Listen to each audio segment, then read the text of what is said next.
আসসালামু আলাইকুম। এখন যে আমাকে দেখতেছেন, আমি এখন ফেনী থেকে আপনাদের মাঝে আসছি এই জন্যই, আমাদের ফেনীর যে সর্বোচ্চ তাপমাত্রা রেকর্ড করা হয়েছে।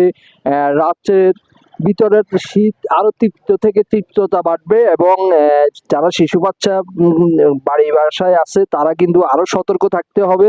এবং আমরা যারা রাস্তাঘাটে এখনো চলাফেরা করতেছি, আমরা আরো শীতের কাপড় চোপড় এবং শীত কে এত তীব্র ঠান্ডা বাতাস এবং ফেনী শহরে বিভিন্ন জায়গায় অঞ্চলে কিন্তু এরই মধ্যে কিন্তু শীতের প্রভাবটা পড়েছে। আরো রাস্তাঘাটে যারা দোকান ব্যবসা বিভিন্ন জায়গায় আছে তারাও কিন্তু এখনো শীতের জামা বাড়তি কিনে এবং কি গায়ে প্রয়োজন ছাড়া ঘর থেকে না বাইরই। আর আমার আশপাশে যারাই আছে তারা কিন্তু আপনার যদি মানুষের পাশে দাঁড়ায়, শীতগ্রস্ত মানুষের পাশে দাঁড়ায়, তাহলে কিন্তু আমরা সবাই কিন্তু তাদের পাশে এগিয়ে আসি। আমি সবার প্রতি আহ্বান জানাই এবং কি